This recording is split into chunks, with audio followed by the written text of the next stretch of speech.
নমস্কাৰ বন্ধুসকল। আজি মই পাঠ কৰিবলৈ লৈছোঁ গল্পকাৰ মল্লিকা হাজৰিকাৰ গল্প সংকলন নক্ষত্ৰৰ পৰা তুলি অনা এটি সুন্দৰ গল্প অনিৰ্বাণ সুখ। গল্পটি পাঠ কৰোঁতে যদি ক'ৰবাত ভুলভ্ৰান্তি ৰৈ যায় তেনেহ'লে ক্ষমা কৰিব। অনিৰ্বাণ সুখ। হেল'জেন লাইটৰ বিষণ্ণ হালধীয়া পোছাক পিন্ধি সন্ধিয়াটো নামি আহিছে। লানি নিচিগা গাড়ী, সুবিশাল হৰ্ডিং, চকচকীয়া শ্ব'ৰুম, সুবেশী মানুহবোৰৰ মাজেৰে সন্ধিয়াটোৱে বিচৰণ কৰিছে। তাই কম্পিউটাৰৰ স্ক্ৰীণৰ পৰা মূৰ তুলিলে। চকুহাল টানি টানি ধৰিছে। বাইদেউ, চাহ। পৰমা তাই যেন তাইৰ অৱসাদৰ কথা গম পায়েই চাহকাপ দি থৈ গৈছে। ৰঙা চাহকাপত লাহে লাহে শোহা মাৰি তাই খিৰিকীৰে সন্ধ্যাৰ ৰাজপথলৈ চালে। Debit, credit, account, opening, closing, renewal, pay' অৰ্ডাৰেৰে ভৰপূৰ দিনটোৰ অন্তত তাই মূৰ তুলিবলৈ এইকণ আহৰি পাইছে। অফিচত প্ৰত্যেকেই নিজৰ কাম সামৰাত ব্যস্ত। অৱশিষ্ট প্ৰিণ্টকেইটা দি তাই কম্পিউটাৰটো শ্বাটডাউন কৰিলে। ডে এণ্ড কৰিবলৈ মেধি বাইদেউ সাজু হৈছে। পলি, তোমাৰ কাম হ'ল? বাইদেৱে ভাউচাৰবোৰ জাপি জাপি তাইক সুধিলে। হ'ল, আপোনাৰ ডে এণ্ড হ'লেই যাম। অলপ অলপ মূৰ বিষাইছে। কৰোঁ ৰ'বা।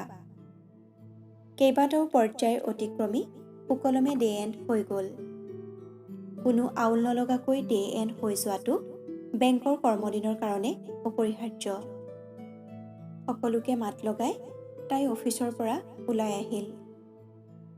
পলিক তেতিয়া সন্ধিয়াটোৱে মেৰাই ধৰিছে। তাই পিন্ধা এজাৰ ফুলৰ বৰণৰ পোছাকযোৰত সান্ধ্য লাইটৰ চিটিকনি পৰিছে। ভঙাগড়, ৰূপনগৰ, বিৰুবাৰী হেণ্ডিমেনৰ নিৰন্তৰ আহ্বানত ভিন ভিন বেশভূষাৰ মানুহেৰে ট্ৰেকাৰখন ভৰি পৰিল।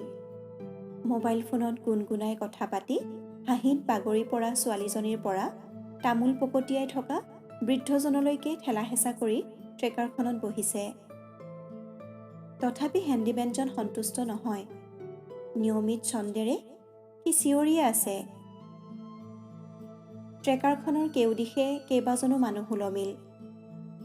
ট্ৰেকাৰত মানুহ ওলমাৰ নিপুণ কৌশললৈ পলিয়ে অবাক বিস্ময়েৰে লক্ষ্য কৰে। মানুহবোৰৰ বাৰু ভয় নালাগেনে? এটা ভৰি দি কথমপি ওলমি যোৱা মানুহক দেখিলে তাইৰ বুকু কঁপে। এই ক্ষেত্ৰত হেণ্ডিমেনজনৰ তৎপৰতাই তাইক আমোদ যোগায়। ভিৰ স্বত্বেও হেণ্ডিমেনজনে স্থান সলাই প্ৰতিজন যাত্ৰীৰে সঠিক সময়ত ভাড়া আদায় কৰে। কি নিখুঁত টাইমিং! ক'ৰবাত ফাইন আছে নেকি সেই সম্পৰ্কেও সজাগ হৈ থাকে হেণ্ডিমেনজন। পুলিচে হঠাতে ট্ৰেকাৰত তালাচী চলায়। মানুহ ওলোমাই অনা কাৰণে বা ন' পাৰ্কিঙত ট্ৰেকাৰ ৰখোৱাৰ কাৰণে জৰিমনা বিহে। কষ্টৰ ধন যাতে পুলিচক দিবলগীয়া নহয় তাৰ বাবে হেণ্ডিমেন আৰু ড্ৰাইভাৰ উভয়েই সতৰ্ক হৈ থাকে। GS ৰোডৰ সুসজ্জিত দোকানবোৰে পলিৰ চকু চাট মাৰি ধৰিছে। দিনটোৰ ক্লান্তিৰ কথা তাই খন্তেকলৈ পাহৰি যায়। এই পাহৰণি ক্ষণস্থায়ী। গাড়ীৰ ব্যস্ত মিছিলত ট্ৰেকাৰখন ৰৈ যায়। চিনেমেক্সৰ ওচৰৰ পৰা বৃহৎ ট্ৰেফিক জাম। কেতিয়া যে ঘৰ পাম? ভাগৰুৱা কণ্ঠেৰে তাই মনে মনে কয়। কোনোবা এজন যাত্ৰীয়ে ভাড়াৰ টকা লৈ হেণ্ডিমেনৰ লগত তৰ্কাতৰ্কি কৰিছে। হেণ্ডিমেনে 8 টকা ভাড়া বিচাৰিছে, যাত্ৰীজনে ছটকাতকৈ বেছি নিদিয়ে। ট্ৰেফিক জামৰ বাবে অন্যান্যসকলে বিৰক্তি প্ৰকাশ কৰিছে। ইতিমধ্যে ড্ৰাইভাৰৰ মধ্যস্থতাত ভাড়া লৈ তৰ্কাতৰ্কিৰ বিষয়টো বুজাবুজিলৈ আহিল। চিনেমেক্সত চিনেমা চাবলৈ যোৱা মানুহৰ ভিৰ। চিনেমেক্সৰ সন্মুখৰ আইচক্ৰীমৱালা ফুচকাৱালাৰ ওচৰত ৰৈ বিচিত্ৰ সাজ পোছাকৰ যুৱক যুৱতীয়ে আইচক্ৰীম খাইছে, এটাৰ পিছত এটা ফুচকা মুখত ভৰাইছে। Shorts, kurti leggings, jeans, T shirt, অত্যাধুনিক সাজ পোছাক পৰিহিত যুৱক যুৱতীবোৰক দেখিলে এনেকুৱা লাগে যেন পৃথিৱীৰ কোনো দুখেই তেওঁলোকক স্পৰ্শ কৰিব নোৱাৰে। লাইটৰ পোহৰত চিকমিকাই থকা কালাৰ কৰা চুলি, ষ্ট্ৰেপলেছ টপেৰে প্ৰদৰ্শন কৰা ফেহুমৰণীয়া দেহ, টাটুৰে ভৰাই পেলোৱা শৰীৰ, তেওঁলোকৰ পৰা দৰিদ্ৰতাই বহু দূৰত অৱস্থান কৰে। টকা উপাৰ্জনৰ কষ্ট হয়তো তেওঁলোকে পোৱা নাই। পলিহঁতে জানে আহৰিবিহীন দিনবোৰেৰে গঠিত মাহৰ মূৰত অহা দৰমহাৰ মূল্য কি। সেইকাৰণে পপকৰ্ণ চোবাই চিনেমেক্সত চিনেমা চাই, বাস্কিন ৰবিন্সত আইচক্ৰীম খাই অথবা পিজ্জা হাটত বহি 1000 টকা উৰাবলৈ তাইৰ সংকোচ হয়। তাই নিজৰ উপাৰ্জনক সন্মান কৰে। উফ, বিৰক্তিৰ অস্ফুট শব্দ এটা কৰি তাই সন্মুখলৈ চালে। নাই, এখনো গাড়ী লৰচৰ হোৱা নাই। তাই পুনৰ চিনেমেক্সৰ চাৰিওফালৰ আলেখ-লেখ চোৱাত ব্যস্ত হ'ল। যুৱক যুৱতীসকলে হাঁহিত ইজনে সিজনৰ গাত বাগৰি পৰিছে। হঠাতে পৰিৱেশৰ লগত খাপ নোখোৱা এটা দৃশ্য দেখা গ'ল। হাতত বাতি লৈ মলিয়ন সাজপাৰৰ এহাল শিশুৱে ভিক্ষাৰ কাৰণে কাউবাউ কৰিছে। কোনোবাই গা এৰা দিছে, কোনোবাই সিহঁতৰ কাকুতিৰ পৰা হাত সাৰিবলৈ পকেটৰ পৰা পাৰ্চ উলিয়াইছে। আবেগত কাতৰ হৈ পৰিব খোজা মনটো পলিয়ে চম্ভালি ল'বলৈ যত্ন কৰিলে। তাইৰ একান্ত আপোন প্লাৱনে এদিন কৈছিল, ভিক্ষাবৃত্তিও প্ৰফেশ্যন হৈ পৰিছে। এই শিশুবোৰ পৃথক পৃথক চক্ৰৰ দ্বাৰা পৰিচালিত। শিশুৰ প্ৰতি মানুহৰ থকা মমতাৰ সুযোগ লৈ আহিছে এই চক্ৰবোৰে। তাইৰ প্ৰতিবাদী কণ্ঠৰ প্ৰত্যুত্তৰত সি পুনৰ কৈছিল, সিহঁতৰ কিছুমান ছফ্ট টাৰ্গেট থাকে। সাধাৰণতে সিহঁতে প্ৰেমিক প্ৰেমিকা বা নৱদম্পতি কামনি দিয়ে। কাৰণ সিহঁতক শিকোৱা হয় যে প্ৰেমিক প্ৰেমিকাই নিৰ্ভীত ক্ষণত বেলেগৰ উপস্থিতি কামনা নকৰে। সেয়ে সিহঁতৰ উদ্দেশ্য সোনকালে সিদ্ধি হয়। 1 মিনিট ৰবা। প্লাৱনে পলিক ঘৰ অভিমুখী বাছত উঠাবলৈ পল্টন বজাৰলৈ গৈছিল। দীৰ্ঘ সময় ধৰি কুটুলা কুটুলি চুলিৰ ছোৱালীজনীয়ে ভিক্ষা বিচাৰি তাক দিগদাৰ দি আছিল। সি তাইক হাত বাউলি মাতিলে। মতাৰ লগে লগে তাই আহি ক'লে, বাবু, কিবা এটা খাবলৈ পইচা দিয়ক, বৰ ভোক লাগিছে। সন্মুখৰ হোটেল এখনলৈ দেখুৱাই প্লাৱনে ক'লে, ব'ল তোক খুৱাই আনিম। নাই বাবু, পইচা দিয়ক, মই খাই ল'ম। নালাগে, মই খুৱাম, ব'ল। প্লাৱনক বলে নোৱাৰি ছোৱালীজনী ভুৰভুৰাই আঁতৰি গ'ল। অবাক পলিলৈ চাই সি ক'লে, কিবা বুজি পালানে? দে আৰ স্পেচিয়েলি ট্ৰেইনড আপ। পইচাৰ বাহিৰে অন্য একো নালাগে সিহঁতক। সেইদিনাৰ পৰা পলিয়ে কঠোৰ হ'বলৈ চেষ্টা কৰে। ভঙনীয়া পইচাৰে ভিক্ষাৰীক সন্তুষ্ট কৰাৰ অভ্যাসটো তাই এৰিবলৈ আৰম্ভ কৰিছে। কাম কৰিব পৰা মানুহ কিছুমানেও যিদৰে ভিক্ষা খোজে, দেখিলে পলিৰ খঙেই উঠি যায়। ট্ৰেকাৰখন লাহে লাহে চলিছে। সামুকীয়া গতিৰে ট্ৰেকাৰখনৰ যাত্ৰা ভঙাগড় ফ্লাইঅভাৰৰ তলত উপস্থিত হৈছে। ফ্লাইঅভাৰৰ তলত লানি লানি গাড়ী, ৰিক্সা, অটো, বিলাসী গাড়ীৰ দীঘলীয়া সমদলত ছিদ্ৰ মানুহ সুৰুঙা নাই।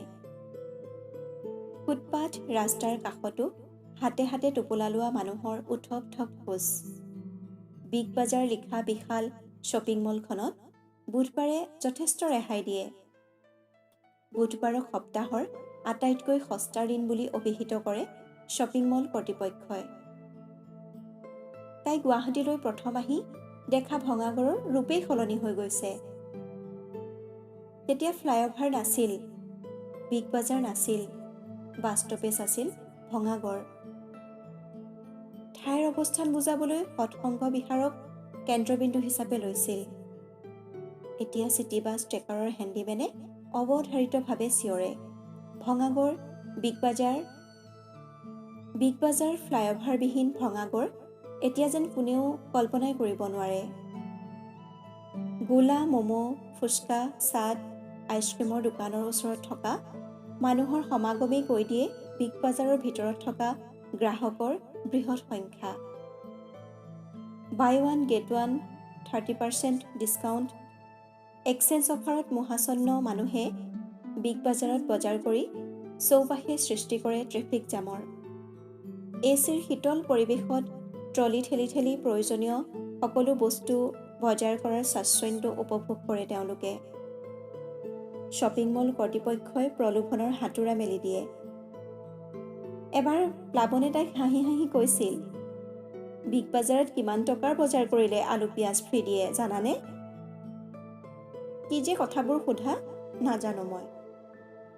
নিৰ্দিষ্ট পৰিমাণৰ বজাৰ কৰিলে বিগ বাজাৰৰ তৰফৰ পৰা গ্ৰাহকক উপহাৰ কুপন দিয়া হয়।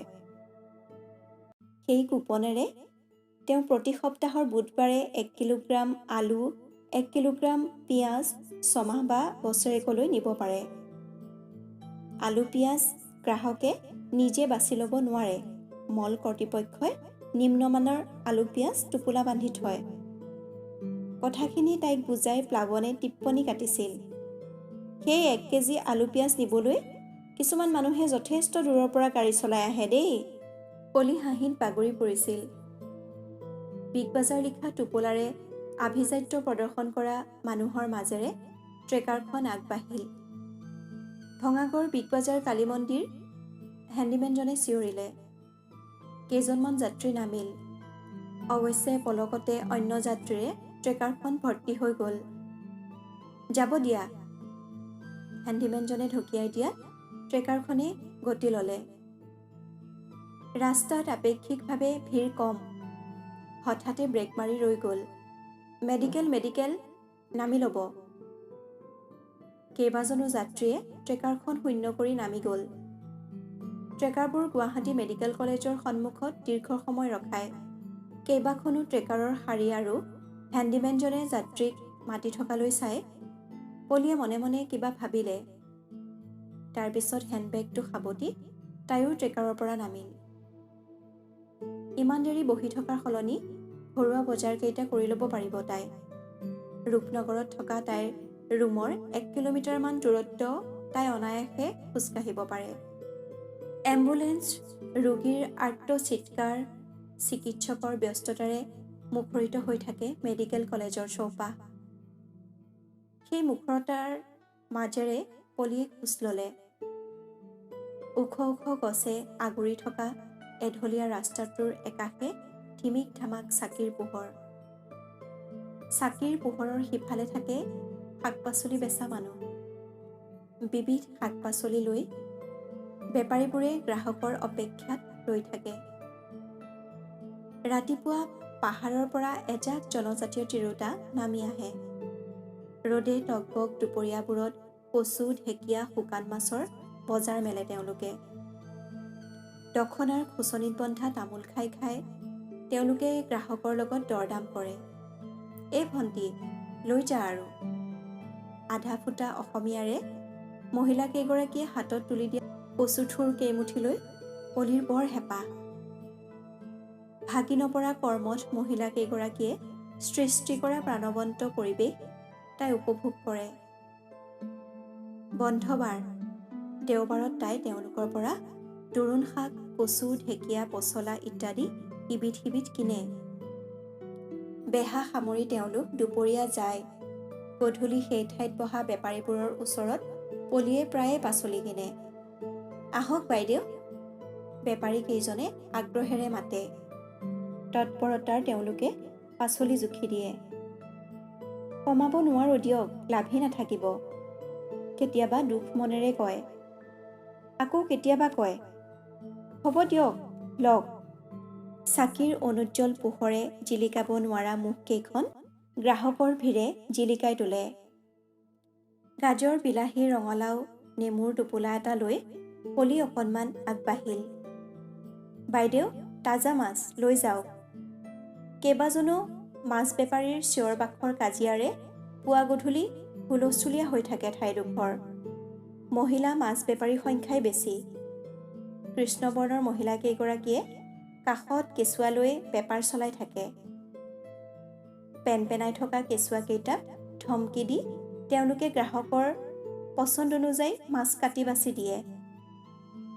এগৰাকী মহিলাৰ পৰা পলিয়ে আধা কেজি ভাঙোন মাছ ল'লে। জীয়াই থকা ভাঙোন মাছকেইটাৰ দৰেই তজবজাই থাকে তেওঁলোকে। জনজাতীয় মহিলাকেইগৰাকী শাক পাচলিৰ বেপাৰী, মাছ বেপাৰী। তেওঁলোকে বিগ বাজাৰত সপ্তাহৰ মূৰত বিনামূল্যে পোৱা আলু পিঁয়াজৰ হিচাপ কৰিব নাজানে। তেওঁলোকে নাজানে ডিছকাউণ্ট অফাৰৰ প্ৰলোভনৰ পৃথিৱীখন। মাত্ৰ আধা কিলোমিটাৰ দূৰৈত থকা বিগ বাজাৰলৈ যোৱাৰ বা সেই ৰংচঙীয়া পৃথিৱীত প্ৰৱেশ কৰাৰ তেওঁলোকৰ একো কৌতূহলো নাই। মাটিৰ মানুহ তেওঁলোকক দেখিলে পলিয়ে উপলব্ধি কৰে বিলাসী জীৱনৰ পৰা কঠোৰ সংগ্ৰামী জীৱন যাত্ৰাৰ দূৰত্ব কিমান। তেওঁলোকৰ মুখত বিৰিঙি থকা সহজাত আনন্দৰ আভা চিনেমেক্স বিগ বাজাৰত বিচৰণ কৰা মানুহৰ মুখত পাবলৈ দুষ্প্ৰাপ্য। সদা আত্মসন্তুষ্টিৰে জীপাল তেওঁলোকৰ মুখলৈ তাই আপোন পাহৰা হৈ চায়। কোনো শ্বপিং কমপ্লেক্সৰ হাতোৰাই গ্ৰাস কৰিব নোৱাৰে খাটি খোৱা মানুহৰ অনিৰ্বাণ সুখ। বন্ধুসকল, আশা কৰোঁ গল্পটি শুনি ভাল পালে। অনুগ্ৰহ কৰি সকলোৱে লাইক, কমেণ্ট আৰু শ্বেয়াৰ কৰি আমাক উৎসাহিত কৰিব। লগতে মোৰ চেনেলটো ছাবস্ক্ৰাইব কৰিবলৈ নাপাহৰিব। ধন্যবাদ।